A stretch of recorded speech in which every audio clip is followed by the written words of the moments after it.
Do you like this new look? Oh my god, oh my god, oh my god. Do you like it? Do you see it? Do you see it?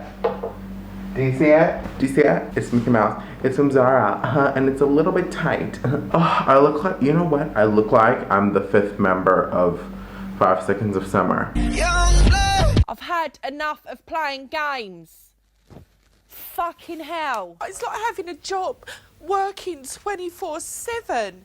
You know, they should include me in, so then the name would make fucking sense. Anyways, hello guys, welcome. This is Hussein, your epic Big Mary, and today is Astrology's 101. The class is in fucking session, so pay attention, bitch. Today we're talking about the houses. What the fuck do they mean? Wait. So, before we get into it, please subscribe and like the video and share it with your friends. And without further ado, class in session, bitch.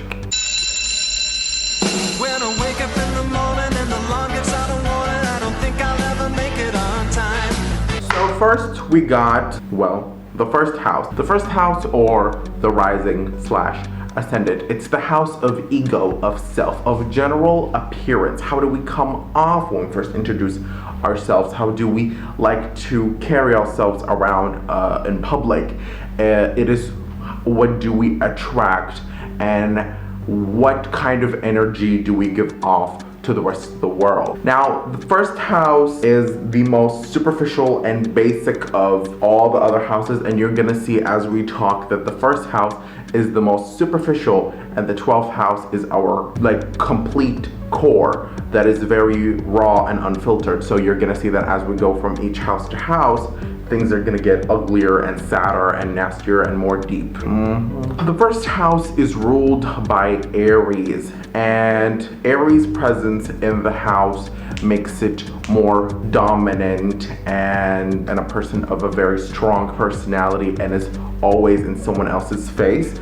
Aries and other fire signs that are aka Leo and Sagittarius all manifest the most of the first house, which means people that have the Aries or Leo or Sagittarius rising, but specifically Aries risings, manifest the most when it comes to self-confidence, self-assurance, and asserting your power and dominance, being able to be a leader, knowing yourself, knowing how do you come off, and knowing yourself from the outside completely, and being comfortable with yourself. Next, we got the second house. It's the house of money, of wants, of luxury, of our home, of our vices, of our family, and how do we deal with money, and how do we handle our own money. The second house does have overall a lot of effects, from our family home to our own home and the home that we want to create, as well as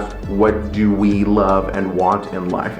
A lot of things that we don't need but we want. The lap of luxury, the glamour, the elegance, you know, big houses, big mansions, and cars, and pools, and vacations, luxury clothes, branded clothes, all type of shit that nobody needs. But also Taurus brings a stable household, stable income, security, and being grounded in what you are doing. So Taurus, along with other earth signs, Virgo and Capricorn, in the second house makes the person more stable, more secure, has a better family / home lifestyle. They are more intelligent and knowing of how to handle their money.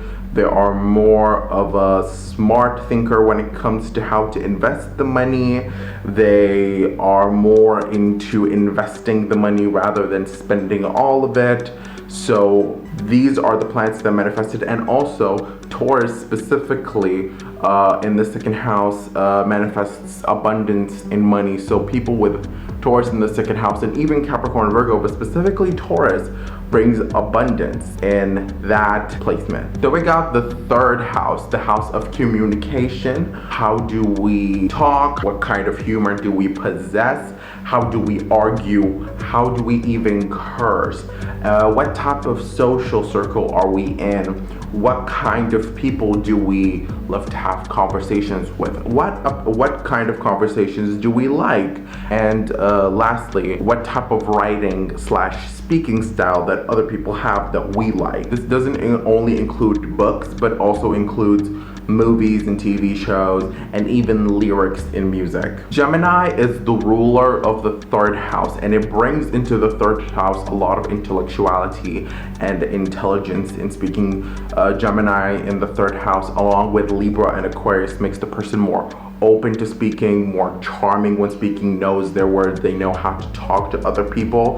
They are more of an everyday lawyer kind of talking, so like you know how lawyers can convince you of shit that are not real, but they have that way. That's how Gemini, Libra, Aquarius in the 3rd house is. But Gemini specifically in the 3rd house makes the person more attractive and more convincing than others. But then we have the 4th house, the house of mothers, the house of motherhood. Us as motherly figures and protectors, what type of defense mechanism do we have? How do we protect the ones that we love? And how do we take care of others? How do we help others? How we are nice to others? What kind of good gestures do we give to others? Cancer is the ruler of the 4th house, and it brings to the house more kindness and compassion and love than the other signs, but it, along with Scorpio and Pisces,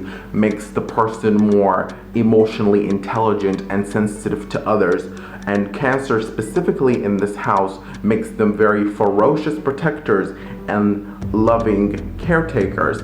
But along with the other signs, they become great people at dissecting others and knowing who to trust and who not to trust. So this is the house that is specifically made for the quote, "Don't mistake my kindness for weakness." They are kind. That's the place that you're kind and compassionate, but don't ever mistake them for being weak. So then we have the 5th house. The 5th house is the house of creativity, of fashion, of art, of music, of superficial attractions, and how do we handle attention, and how dramatic are we? Oh no, it's way far in. Is it? Leo is the ruler of the 5th house, and it brings to the house a lot of extravagance, a lot of flamboyancy and over the top. Leo in this house makes it even more creative, very interested in performance art. Leo, along with other fixed signs, which are Taurus and Scorpio and Aquarius, heighten the energy and the power of this house. Meaning that if you have Leo, Taurus, Scorpio, or Aquarius in the 5th house, that means you are really interested in things that are creative, in creating art. You're very passionate about music, you're very passionate about designing and fashion and creating pieces of art. But specifically with Leo, you're more into performance art. With Taurus, you're more into maybe designing, and with Aquarius, you're more into making statement art and music, while Scorpio, you're more lyrically talented and maybe script writing, directing. The fixed signs have the strongest energy when it comes to the 5th house. Then we got the 6th house. The 6th house rules our aesthetic, our train of thought, the way that we heal, the way we handle stressful situations, how we are like in a crisis. When a problem arises, how do we handle it and how do we solve issues? 6th house is ruled by the sign of Virgo, and it, along with other mutable signs, they are Gemini, Sagittarius, and Pisces. They generate and manifest the most energy from this house, and also they implement the most control over themselves and assert themselves in tough situations, though they become quick thinkers and know what to do when there's a lot of things happening. It helps them stay calm, as well as being able to digest the information all at once. Then we have the 7th house, the house of relationships, of romance, of romantic interests. Who are we attracted to? Agreeableness, teamwork, compromising, and cooperation. 7th house is 7th house is ruled by Libra, like shocker. And Libra brings to the house a lot of dynamic power, a lot of willingness to work, a lot of willingness to do things. It has a lot of actual passion and love for work, along with other cardinal signs. They are Capricorn, Cancer, and Aries. They manifest the most success in relationships, as well as they give a lot of energy to those relationships, and they have a lot of dedication to them. They are very driven to be successful and be great. They are really good at teamwork. As a team, they pull their weight as well as everyone else. In relationships, they work as hard as they can to make it succeed. And now, shit's getting dark. With the 8th house, we enter the the houses that have more of a dark and subconscious effect on us. Because, you know, with the 1st house, it's our appearance. With the 2nd house, it's our money, our house, our family. It's all seen. With the 3rd house is the way we talk. The 4th house, how do we protect? How do we love? And the 5th house, our style of art, how do we express basically our artistic expression. The 6th house is our aesthetic, and how do we handle ourselves in stressful situations, and how do we heal from problems. And we have 7th house with the romantic interests, and who are we attracted to, who are we looking for, and how do we cooperate with other people. These are all seen things, but now we are going to talk about the houses that are very much unseen and are within our hearts and our minds. We're going to talk about the 8th house, the house of mystery, illness, sex, psychology, intimacy, obsessions, secrets, fears, and transformation. Now, it is no shocker that this house is ruled by Scorpio. Scorpio in the 8th house makes someone like a walking computer, analyzing every little detail, and it's all over the place. Scorpio, along with Aries, Taurus, Capricorn, Aquarius, and Virgo, manifests the most power and energy from this house. What does that mean? These people assert the most control, they possess the highest power, and they are also more likely to be dictators. They're most likely to be control freaks. They're most likely to be very aggressive and cutthroat when it comes to doing the things that they want. They're more intense people. But when it comes to their psychology, they are more likely to be straightforward with it and not so much of, I don't know what to do, I don't know what to think. They're less likely to suffer from, well, I don't like to get medical, you know that. I don't like to get like literally, like, you know, it's gonna cause A, B, and C in the real world. But according to what I've read and the interpretation that I've made, these people are more likely to suffer from psychotic outbreak and to be more narcissistic and sociopathic than they are likely to be anxious and have public fears and be schizophrenic. So, but that's all interpretations, it's not reality, okay? Then we got the 9th house. The 9th house is the house of education, it's the house of travel, it's the house of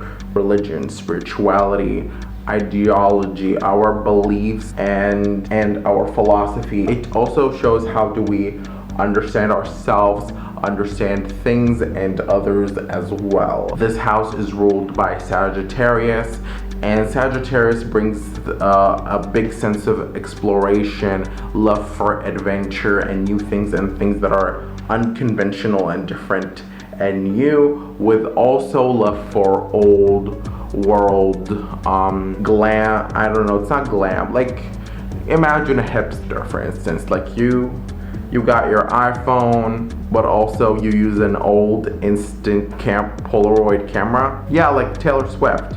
So yeah, that Sagittarius, along with Gemini, Cancer, Leo, Libra, and Pisces, manifest the most when it comes to this house placement. It makes the person more open to the world, more loving to nature, have a tendency to be more of a willing and eager student than others. They love to learn. They are quicker learners, and they are more into traveling, and they love to meet different people, and they probably would learn more languages than others. Now we got the 10th house. The 10th house represents careers, ambitions, the father, which is like our father, us as a father figure or a mentor. How are we like as in a position of authority and leadership? Our role in society, fame, how we will likely be famous, how we handle fame, and what type of businesses would we establish, and what type of jobs we are attracted to and will probably be good at. 10th house is ruled by Capricorn, the sign of career, of work, of success. Capricorn, especially Capricorn, along with Aries and Taurus, Virgo, Scorpio, but especially Capricorn, are more likely to be career-oriented and manifest the most success in any endeavor they do. To give you an example of what may be in each sign may be into as career-wise to help you out, Aries would be more likely to be an entrepreneur. Taurus is more likely to be into real estate. Gemini is more likely to be a show host, maybe a radio host, TV show host, any kind of hosting and talking and giving take. Cancer is more likely to be a chef. Leo is more likely to want to be a big time actor or a big time singer. Virgo is more likely to be a politician. Libra is more likely to be a lawyer or a judge. Scorpio is more likely to be a detective or work in the justice system, or maybe even run for presidency. Sagittarius is more likely to want to invent something new, or find a new, or make a new theory, some type of philosophy, something new, being an inventor. Capricorn is more likely to want to own a very successful business, but it's a wide variety. Capricorn just loves success. Aquarius is more likely to want to create a movement or change the world in a way or another, and Pisces more likely want to be a Picasso. Now we have the 11th house, the house of our moral compass, the issues that we fight for, the issues that we face in our lives, the social circle or the social group that we belong to, friends. Where do we peak and when do we peak? We peak at doing what, and how do we become our true, authentic selves? It is no surprise that this house is ruled by Aquarius. Aquarius brings to this house a lot of humanitarian work. It makes the person more righteous, more driven to change the world, more authentic to themselves, more unique to their ideas, more expressive, and voices the opinions of others. They're more of a big picture type of person. Aquarius, along with Gemini, Cancer, Libra, Leo, and Pisces, to manifest the most out of this house, they possess more willpower over themselves and their actions. They are more authentic in themselves and are likely to be more 100% in the way they think, in the way they feel, and in their passions in life. They are more likely to attract good people, and they make long-lasting friendships. And lastly, we have the 12th house, the house that most people dread. The house of karma, of fears, of isolation, of our blind spots, of our weaknesses, our imagination, our subconscious and unconscious mind, and the afterlife. For some people, it also represents your legacy, what most likely people will remember you as after you die, rot, and become worm food. Pisces is the ruler of the 12th house, and Pisces alone in the 12th house manifests its true dark energy. Pisces in the 12th house is more likely to be borderline psychic. They are more likely to predict things correctly, be more self-aware and insightful. They are more likely to be able to crack someone's issues this quick. They're more likely to be in someone's psyche. Hold a minute. What the fuck? I got an email that says the secret to sexual arousal.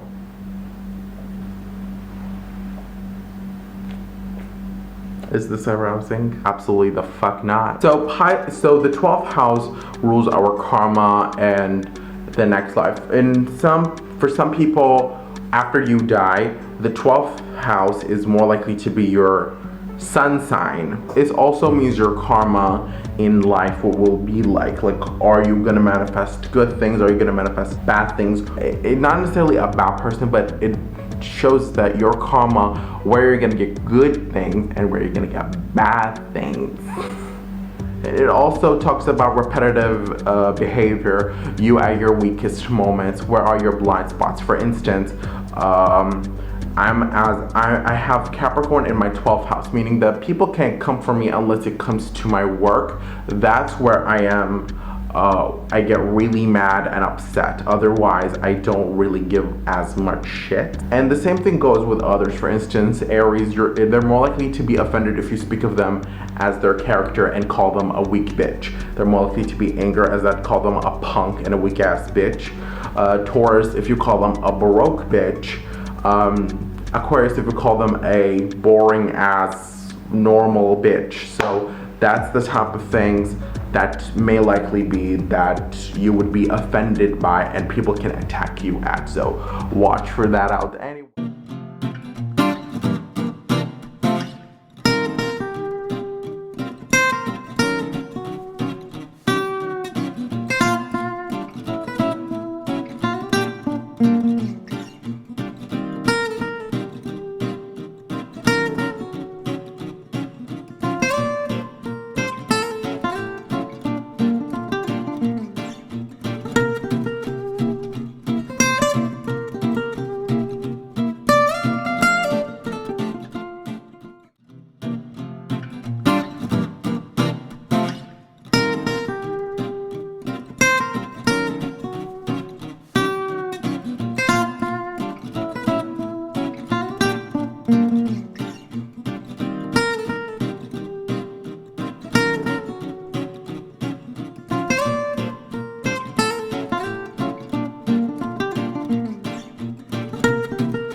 Anyways, we are done. We are done with class today. I tried to finish quickly because there's so much. At first, I wanted to talk about each house and each sign in each house and what do they mean, but that was, oh my God. I reached the third house and it was already over an hour and a half that I recorded. Ain't nobody got time to watch 4 hours. Nobody got time for that. Yeah, this was it. I hope you like my look. I'm trying to do good things. Stay tuned. I'm gonna do a video, another all about astrology.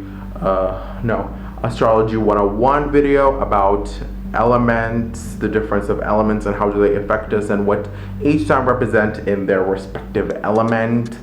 And I'm gonna do some other fun videos. So don't forget to subscribe and like the video. Yeah, I got nothing to say. Bye. So you gotta tell me